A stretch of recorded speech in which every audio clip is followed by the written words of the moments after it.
Good morning, everyone. Today we're checking out a brand new video from Popcroft Studios of turning cryptid creatures into horror monsters. And first up, we have the jackalope.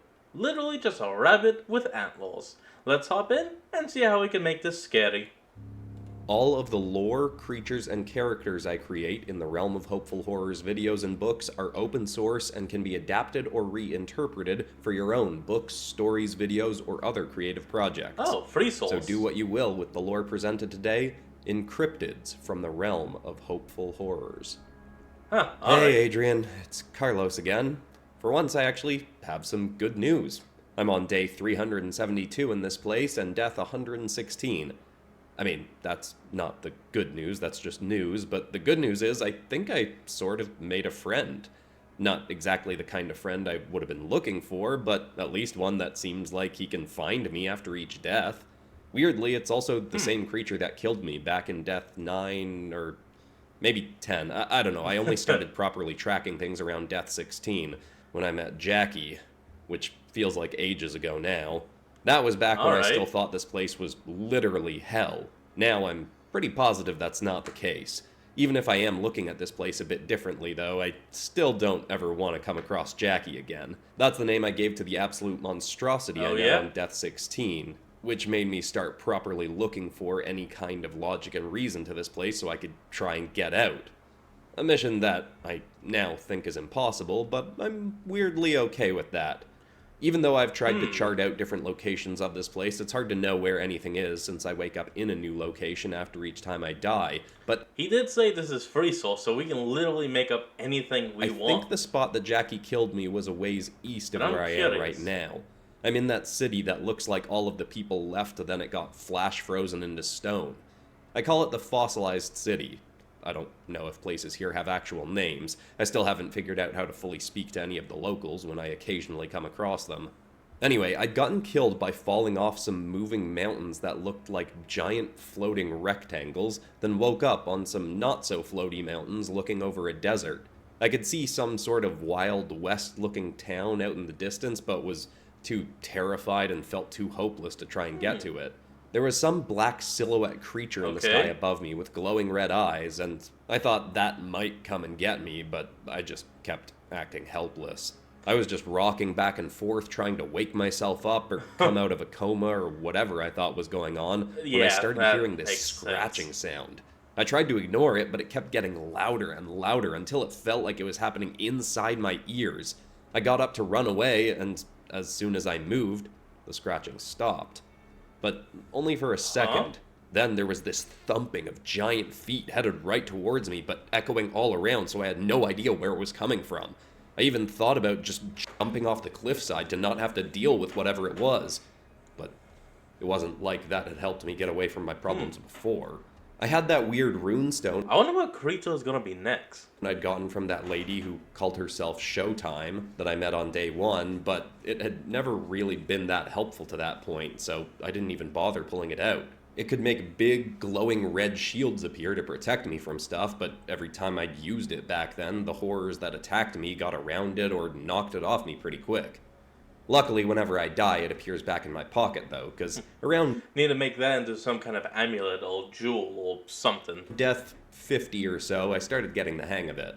Anyway, this monster rabbit thing with glowing green stuff around its head and giant antlers, looking like some kind of rejected Five Nights at Freddy's concept art, comes bounding up the side of the cliff, totally defying the laws of gravity, if those are even a thing here, and it just stopped, staring at me with a dumbstruck face.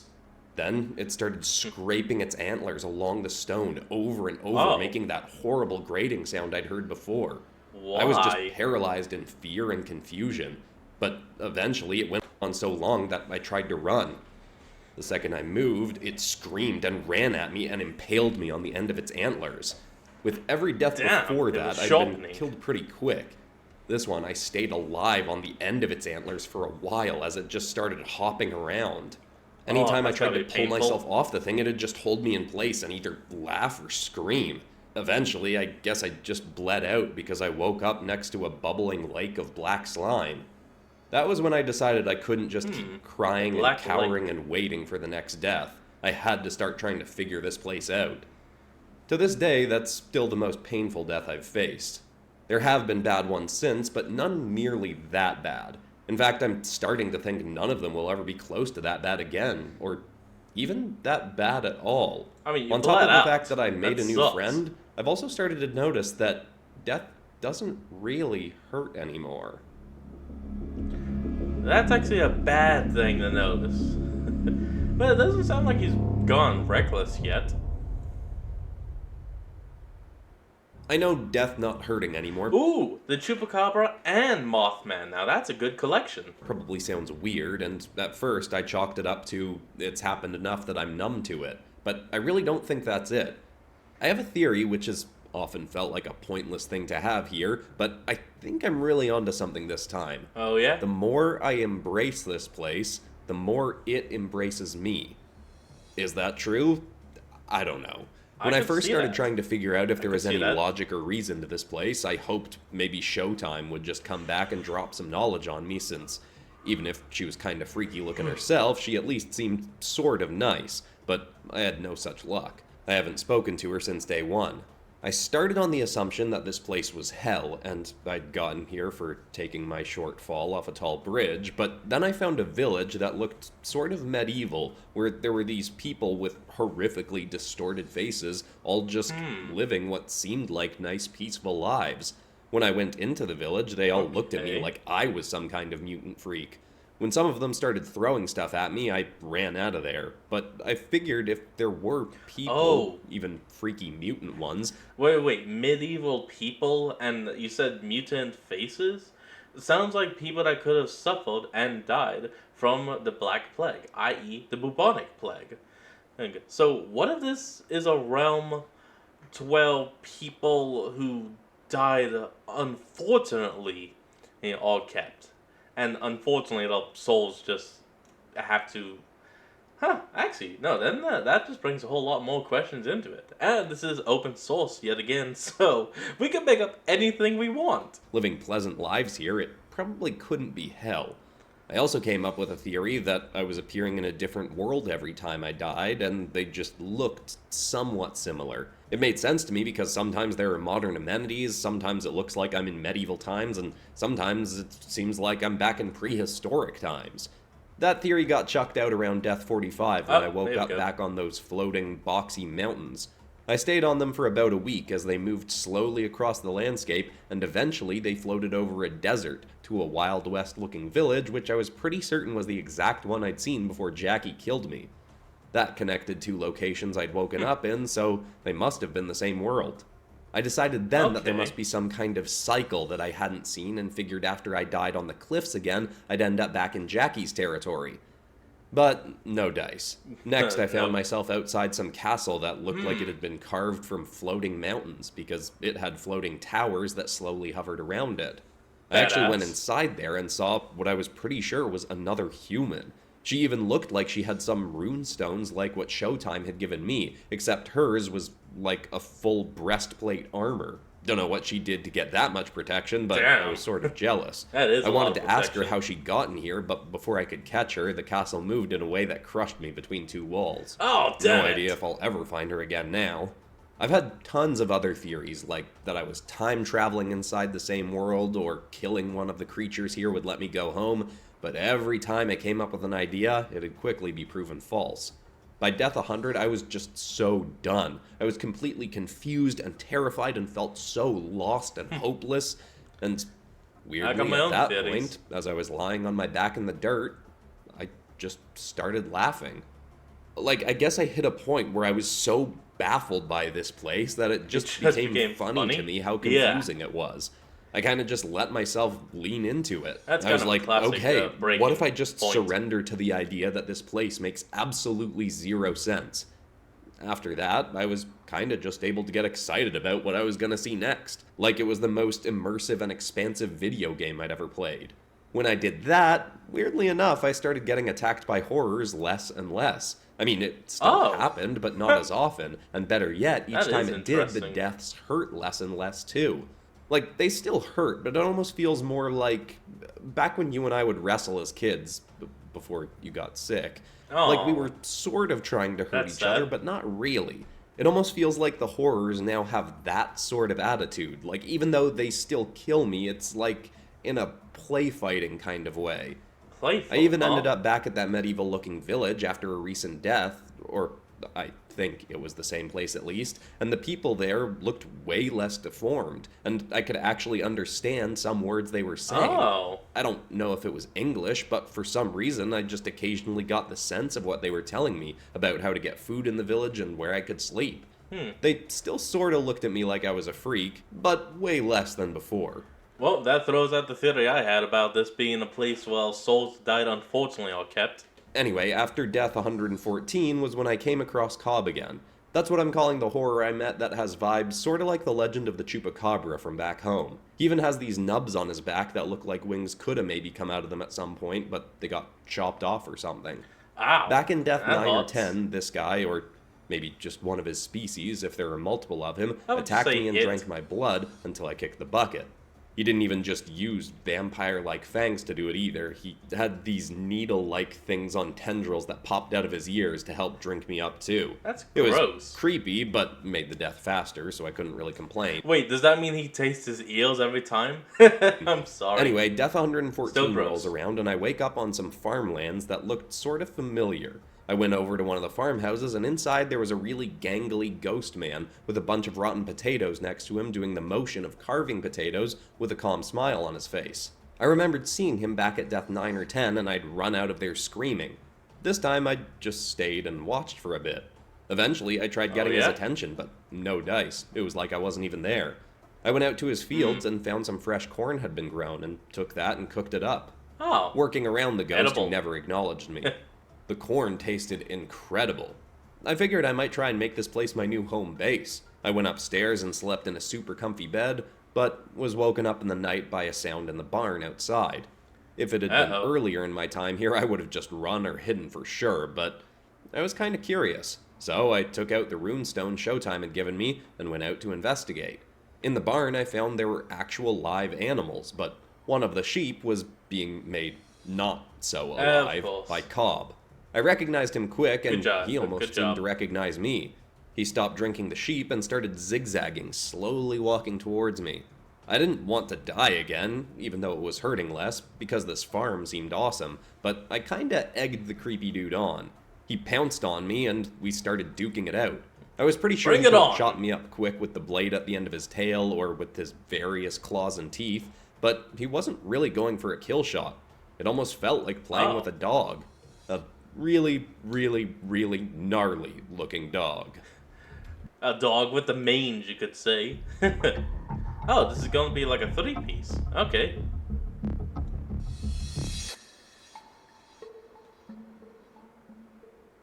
Quick interruption to say that if you enjoy my art and storytelling, you might want to check out my recently released book, Vigilance. It's available on Amazon, has full color art of the characters inside, and is about the competitors of a superpower. You know what I really want? I want some more. Oh, that Starseed Psyche. And yes, I do know that on the day I am recording this, another video was just uploaded.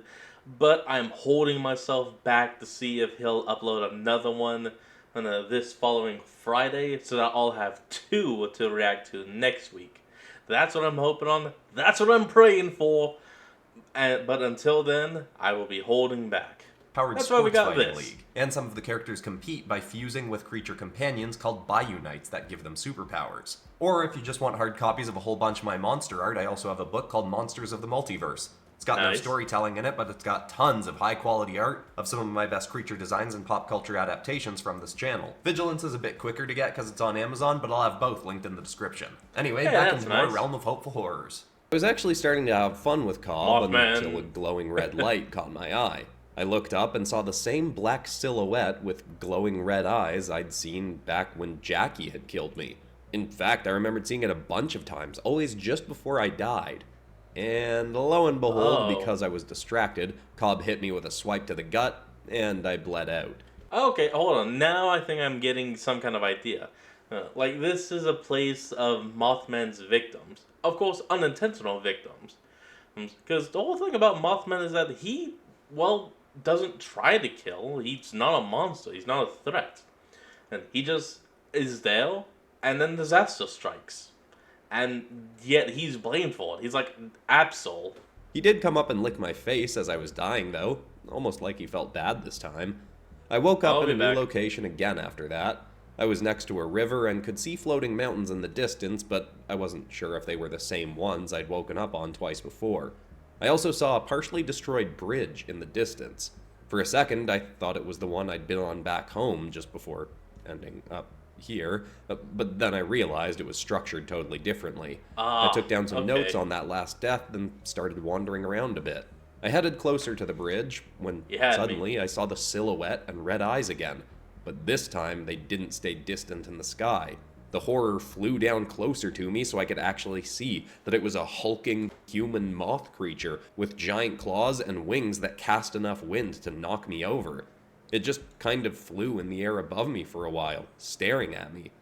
I didn't know what to make of it. It almost looked like it was judging me or something. I got up and started walking in one direction to see what it'd do. It just kind of flew on next to me. I flung my arms towards it and screamed to see if I could scare it. I couldn't. It sure freaked me out, though, as it shrieked right back at me in a way that made my bones rattle. I wasn't sure what to do, but I also noticed, way off in the distance, I can't be sure of anything, but it looked like Showtime was leaned up against a rock on the other side of the river, watching me. I would have called out to her, but then was further distracted as I heard a goofy grunting sound and claws tearing against stone. I turned to see Cobb was sprinting right towards me with a goofy bug-eyed grin. Cobbs. I still have zero clue how he found me, but this time he clearly wasn't interested in fighting me. He charged right past me and leapt at the Mothman. He bit into one of its four wings and got it spinning to the ground. Unfortunately, the hulking horror stabbed two of its claws into Cobb's leg and hurled him into the water.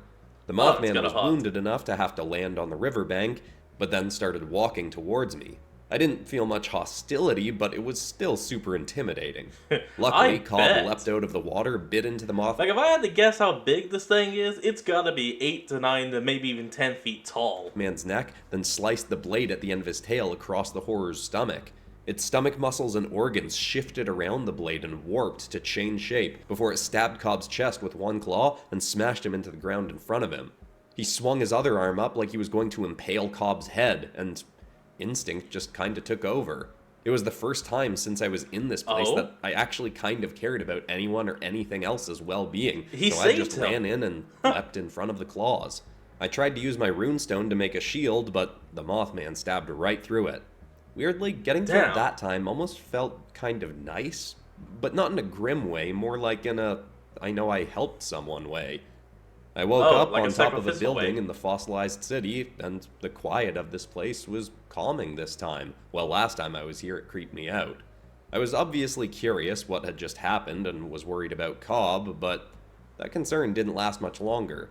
He's here with me right now. Doesn't even look hurt.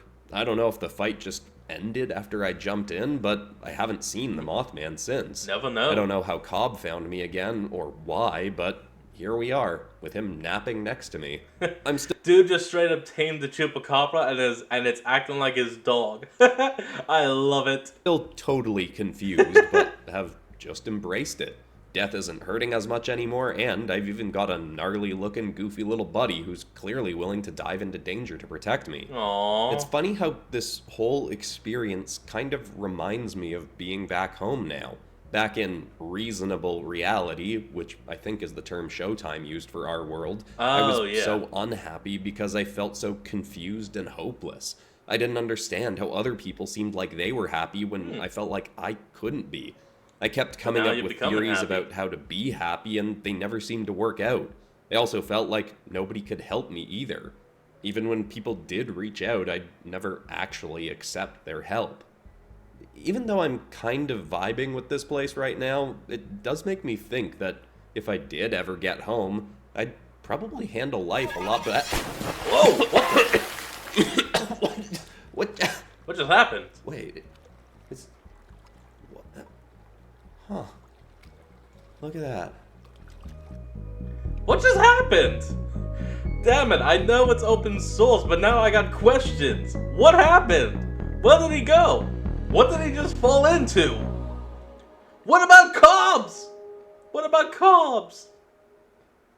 And there we have Cryptids in the realm of hopeful horrors. This was a little bit more back to classic Popcross Studios videos, but I also want to keep the realm of hopeful horrors open source, copyright free, so if you have any suggestions for things like Cryptids or royalty free characters that I could adapt into this world to flesh out the lore more, give me those suggestions in the comments. Oh, that's what you meant. My intention is to build out like a full book of lore for the creatures and different worlds and areas and stuff, and then release that, and people can use that as the base for making their own realm of hopeful horror stories and stuff like that. Beautiful. But it's still early ideation. We'll see what happens. I've got a bunch of series going right now. This was Yeah, intended 3. to be a side project. I was just feeling pretty inspired to make this today. Anyway, besides that, that's all for today, except of course for ending this video on some kind of positive or inspiring note. And the thought I want to leave people with today is something I read this week from a guy who goes by Vex King. And he said, when you realize that people judge you the way that they have been judged by those around them, you start to take things less personally and recognize that everyone is carrying their own wounds, conditioning, and biases. That's good. Sometimes when people say something rude or judgmental to you, it's not even really them saying it. It's just them unconsciously filtering to you the things that have been said to them. I hope that's inspiring. I love you all. I won't be releasing a video on Friday because I'm taking a few days off for Christmas. But then on Monday, we'll be back with the next episode of Starseed Psyche. Behold! I had a feeling and I knew it. Alright everyone, well, that's going to be the end of today's video, and I hope you all enjoyed this. Remember to like, comment, and subscribe for more. Link to the original will be in the description below, and I'll see all of y'all next time when we flick back on. Until then, this is Fox, signing out. Peace.